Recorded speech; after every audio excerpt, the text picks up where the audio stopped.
Boa noite, pessoal. Tudo bem?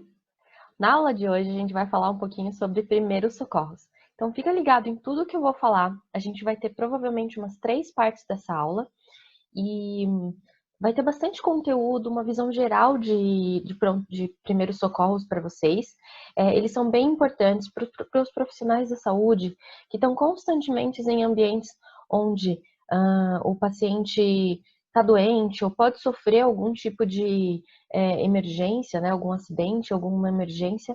É muito importante vocês saberem sobre todo esse conteúdo. Então, prestem atenção na aula de hoje.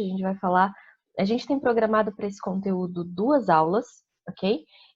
E uma delas vai ser prática, que a gente não vai conseguir fazer agora por conta de toda a pandemia. Então, prestem bastante atenção nessa aula teórica, que em breve nós vamos poder desempenhar nossa aula prática e colocar tudo isso em prática, ou boa parte disso em prática, para treinar, para quando houver uma situação de emergência, a gente está pronto para resolver isso.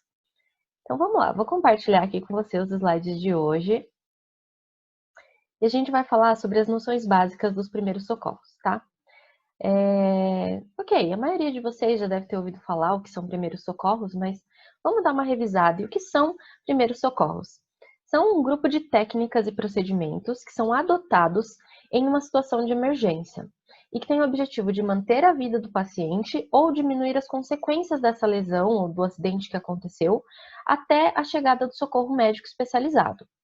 Ou seja, os primeiros socorros não objetiva acabar com o problema, se conseguir acabar melhor, mas a ideia é manter o paciente vivo, né, com sinais vitais, o maior tempo possível ou alongar esse período em uma emergência grave, até que o SAMU, né, os bombeiros ou uma ambulância, o socorro médico especializado mesmo, que vai transferir essa pessoa para um centro médico, vai chegar. Então, a gente precisa deixar essa pessoa viva, né, com sinais vitais adequados para fazer esse resgate corretamente e preservar a vida daquela vítima. Ok? Quando a gente fala de situações de emergência, a gente está falando de coisas de acidentes pequenos, a gente vai falar um pouquinho sobre eles também, mas nesses acidentes pequenos a gente acaba tendo uma vivência, né, e uma experiência que a gente consegue lidar bem com eles. A gente vai falar um pouquinho sobre os mitos também, coisas que as pessoas fazem errado e que não devem fazer no meio de tudo isso. Mas é muito importante também a gente ter ciência de como agir em emergências graves, né? Coisas graves que acontecem e como agir, o que fazer nesses momentos. Bom, a primeira coisa que a gente deve tentar é contatar um serviço de emergência, que pode ser o SAMU, os bombeiros, eu coloquei o número deles aqui, né? Então, SAMU 192 ou os bombeiros 193. Em algumas cidades, a polícia militar também faz esse tipo de atendimento, ou pelo menos pode ajudar em alguma coisa. Mas esses dois são os principais. Se não conseguir lembrar na hora, liga 190 para a polícia, né? E a gente tem o 191, que é das polícias rodoviárias federais. Então, se caso o acidente for em uma rodovia, é legal ligar também para o 191. E o interessante é que se houverem mais pessoas, para que a pessoa que estiver comandando ali os primeiros socorros, que no caso a gente está fazendo o treinamento para que seja você, se for a pessoa mais treinada para aquela situação, para que essa pessoa ela esteja comandando todo mundo que está em volta. Então, se houverem mais pessoas em torno, né, perto dessa situação, pede para alguém ligar para os primeiros socorros, grita o número, fala o número, e aí já vai começando os primeiros socorros na vítima, porque a gente tem que tratar dela com a maior urgência possível, tá? Em alguns casos, o convênio médico da pessoa também pode ser acionado, mas em geral a gente vai contatar primeiro o SAMU ou os bombeiros.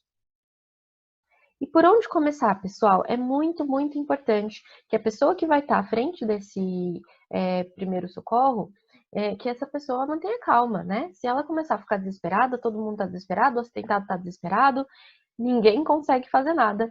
E a gente precisa manter a calma para isso voltar à normalidade, para a gente conseguir agir e fazer alguma coisa útil, né? Senão a gente só vai ficar desesperado, gritando, chorando, e aí não vai acontecer nada de bom.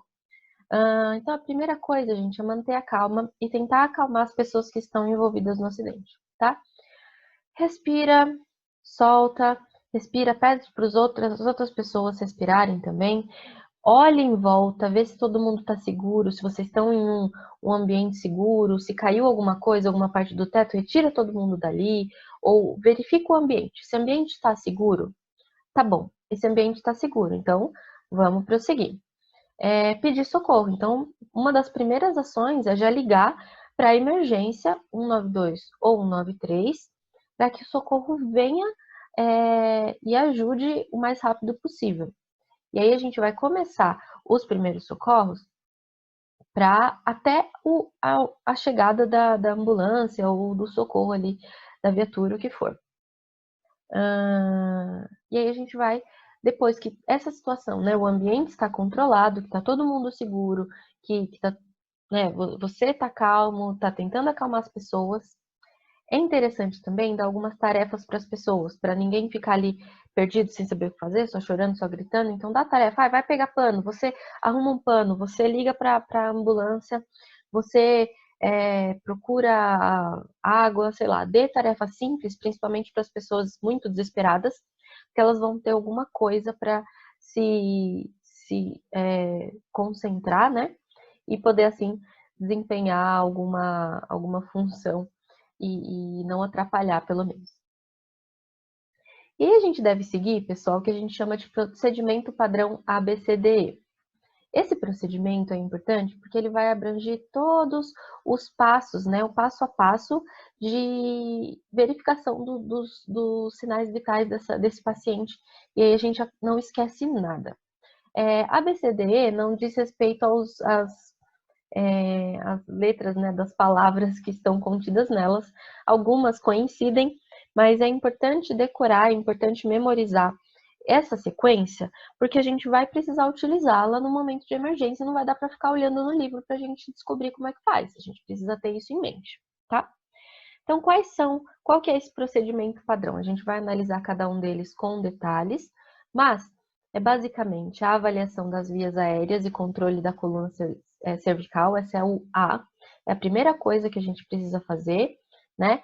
Estabilizar a coluna cervical para que não haja nenhuma, que não mexa, porque o risco de uma lesão na coluna é bem grande. E também avaliar se a pessoa está respirando, se tem alguma obstrução ou não. B, a gente vai tratar da respiração. Se essa pessoa estiver respirando ou não, a gente vai verificar isso direitinho. E se caso ela não estiver respirando, tomar os devidos procedimentos, né, ou os devidos passos para que a pessoa volte a respirar o mais rápido possível. C, a gente vai verificar a circulação. E respiração e circulação ocorrem mais ou menos simultaneamente, né? Começa com a respiração, depois a gente continua com a respiração e vai para a circulação. Então é muito importante que a gente tenha consciência da sequência de passos, de procedimentos que a gente precisa seguir. D, avaliação neurológica, né? Essa já é uma avaliação um pouquinho mais à frente, quando o quadro já estiver um pouquinho mais estabilizado, a gente tiver certeza que esse paciente está respirando, tiver certeza que o paciente está tendo circulação, que o coração está bombeando, não está em parada cardíaca, então a gente vai para avaliação neurológica. E exposição da vítima, né? Ou da lesão, que a gente vai tentar expor a lesão para a gente verificar como que tá, se está acontecendo algum sangramento ou não, e conter isso até a ajuda chegar. E pessoal, tudo isso é para manter a vida dessa pessoa. Então, tudo isso a gente faz não tentando resolver. A gente não vai conseguir resolver muita coisa em caso de um acidente emergencial, assim, um acidente muito grave, né? Mas a gente vai poder conseguir manter a vida daquela pessoa até que a ajuda chegue ao local para fazer realmente e ter o atendimento de saúde médico especializado.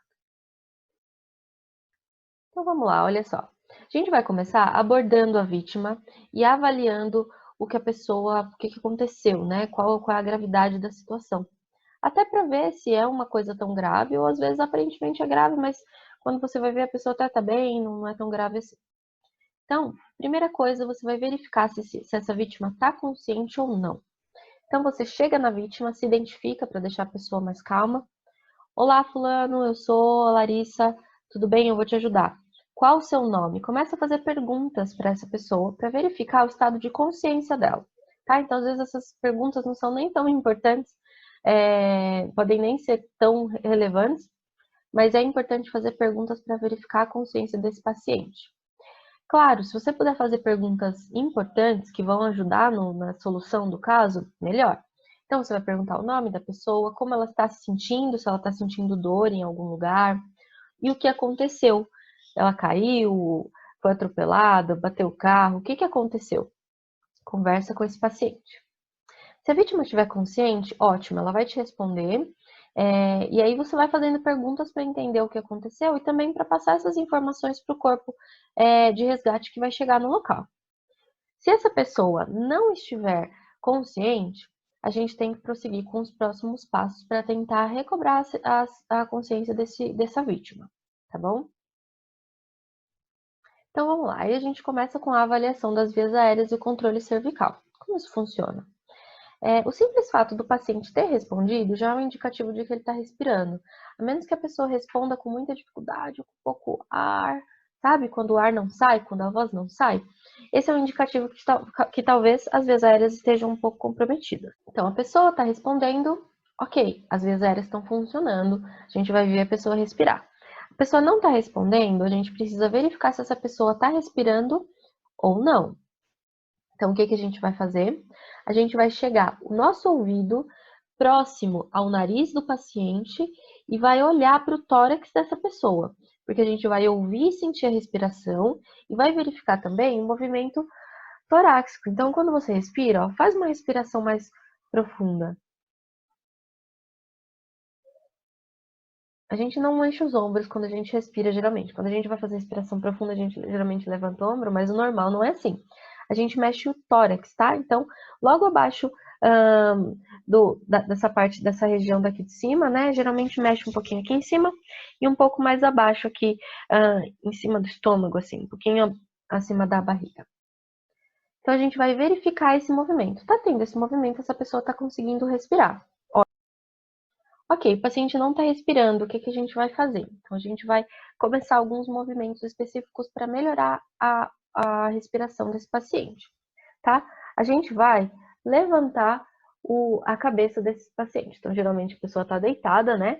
A gente vai levantar a cabeça dela e esse movimento vai facilitar a respiração, tá? Então, vai entrar mais ar, vai ficar mais fácil, vai abrir mais espaço para entrar ar para esse paciente respirar, ok? Então, a gente precisa, a primeira coisa que se faz, então levanta aqui. Com esse movimento, é normal que a boca do paciente se abra um pouquinho, tá? Então, a gente pode contar com isso e também abrir aqui, se não abrir, né? Levantou e puxa um pouquinho a mandíbula para baixo. É também comum fazer nesse tipo de movimento, você vai na cabeça do paciente, né? Demonstrando é um pouco mais fácil, mas você vai por trás da cabeça do paciente e faz esse movimento, né? Só que é o contrário, você vai estar aqui na pessoa e você vai fazer esse movimento aqui, ó. Então, você vai empurrar a mandíbula aqui atrás e puxar o queixo para frente, ó. Isso dá muito mais ar e muito mais espaço para a pessoa respirar. Nesse momento, também é importante verificar se tem alguma coisa, algum objeto, né, oclusionando, né, ou dificultando a respiração. Se houver algo assim fácil de tirar, a gente pode tirar com os dedos mesmo, né? Ou então, se a pessoa tiver engasgada, alguém tiver visto, né, ou souber que a pessoa estava engasgada, ou se tiver algo muito lá no fundo, a gente tem que fazer alguns movimentos de tosse para tentar fazer isso sair. Tosses artificiais, né? Porque a pessoa não está mais tossindo se ela já está ali desfalecida. Então, o que a gente precisa fazer é um movimento aqui embaixo, ó, tenho fotos aqui, eu vou mostrar para vocês. Olha só. Esse movimento aqui, ó, bem embaixo do externo, né, ou bem na ponta do externo, tomando muito cuidado para não pegar as costelas, e empurrando para cima, né? Então, você faz com que venha um jato de ar, uma força aqui para tentar eliminar essa coisa, pode ser algum líquido ou pode ser até mesmo algum objeto que esteja oclusionando as vias respiratórias do paciente, tá? Então, vai fazer esse movimento aqui. E aqui, ó, tá? Como a gente deve fazer para melhorar e aumentar aqui o espaço respiratório desse paciente, tá? Empurrando a cabeça para trás e elevando o queixo. Antes de tudo isso, pessoal, até esqueci de comentar, é muito importante a gente manter a cabeça do paciente parada, tá? A gente pode mexer assim, porém não lateralmente. Então, a gente tem que tomar cuidado e manter a cabeça do paciente bem estável. Então, geralmente se segura um pouquinho aqui no queixo, né, para manter isso, no queixo não, na testa, para manter isso um pouquinho estável. Então, pressionar, né, levemente aqui a testa do paciente contra o chão para manter essa cabeça bem paradinha. Ou então, se alguém puder segurar nas laterais aqui assim também, sem mexer. Porque, como eu falei, o risco de uma lesão cervical aqui da coluna, né, é bem grande. Então, a gente tem que tomar esse cuidado. Ok, fez esses movimentos, a pessoa voltou a respirar, ótimo. Que bom, a gente vai seguir para os próximos passos. Ainda não voltou a respirar?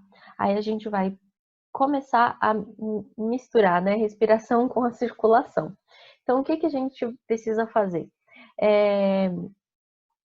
A gente vai, né, como eu falei, o paciente voltou a respirar, ótimo, segue para o próximo passo, que é da circulação, para ver se o coração está batendo direitinho, geralmente sim. Mas não está respirando, não está tendo sinais. Depois de tudo isso, o que a gente vai precisar fazer? Compressão torácica, né? E ventilação artificial, que é conhecida também como respiração boca a boca. Como a gente faz isso? Primeira coisa que é importante colocar, gente, quem não é treinado, ou quem não é um profissional da saúde, ou nunca recebeu um treinamento para primeiros socorros, não deve fazer respiração boca a boca. Você pode causar um problema pior, né? Ou então também tem toda a questão de ser uma pessoa que você não conhece, muitas vezes, a gente evita essa troca de fluidos. Então, a menos que seja uma pessoa da sua família e tal, então a gente vai fazer respiração boca a boca, em alguns casos somente a massagem cardíaca. Essa sequência, né, respiração boca a boca e compressões torácicas, a gente costuma chamar de massagem cardíaca.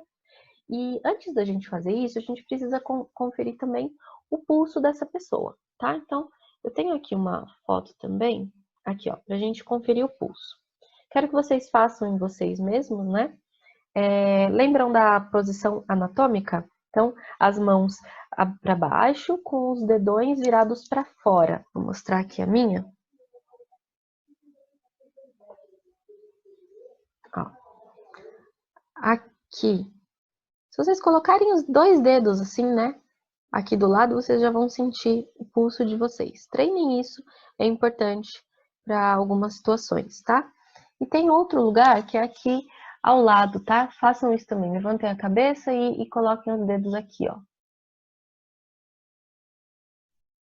Também consegue sentir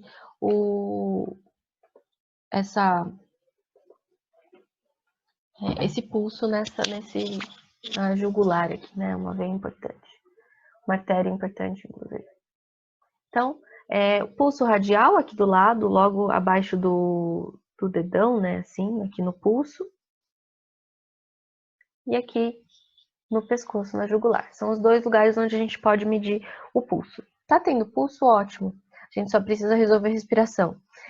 Não tá tendo pulso, a gente vai precisar resolver também o coração, porque isso quer dizer que a pessoa está em parada cardíaca. A massagem cardíaca, pessoal, ela auxilia com um resultado de 30% do que o coração faz. 30% é melhor do que nada. Então, a gente vai fazer essa massagem até o socorro chegar ou até o pulso voltar, tá? Como a gente vai fazer isso? Vocês vão pegar as 2 mãos, né? Isso que eu tô falando, gente, tudo é em adulto, tá bom? Para criança, a gente tem algumas outras recomendações. Vão pegar as 2 mãos, assim. E com essa parte aqui da mão, ó, a gente faz isso para dar mais força para empurrar, tá? Mas com essa parte aqui da mão, a gente vai colocar no externo da pessoa, então deixa eu colocar a imagem que é mais fácil, ó, aqui, bem no meio do peito. Então imagina uma linha que passa os mamilos, então você vai colocar a mão um pouquinho para baixo, tá? Então bem abaixo dessa linha.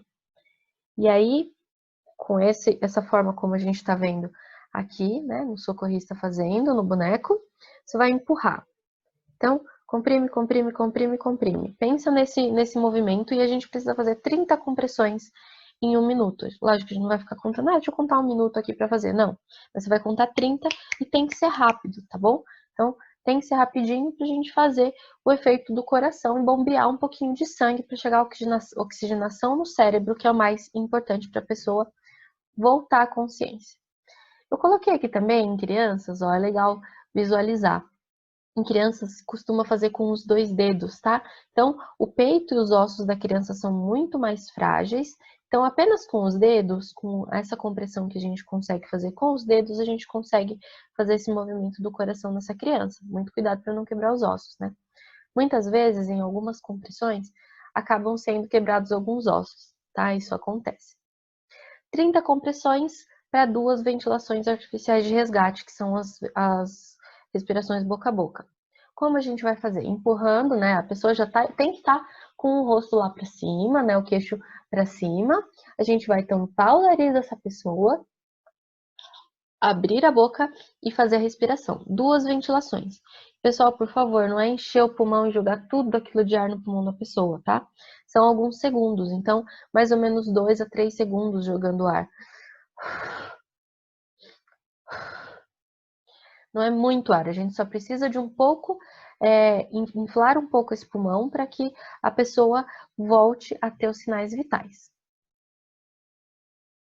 Ok, então a gente vai fazer 5 ciclos dessa massagem, respiração, massagem, respiração, 5 vezes, e aí a gente vai conferir o pulso de novo. O pulso voltou ótimo. A gente não precisa continuar fazendo isso, tá? Mas o pulso não voltou, continua fazendo até o resgate chegar para usar um desfibrilador ou coisa similar.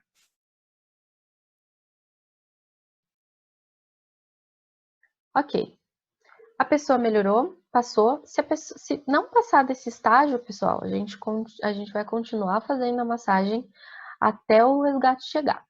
Você fez a massagem, a pessoa voltou, viveu, ótimo. Tá vivo ali, a gente vai precisar fazer a avaliação neurológica novamente. Então, a gente precisa ver se essa pessoa está consciente. Então, é muito parecido com o que a gente fez lá no início, tá bom?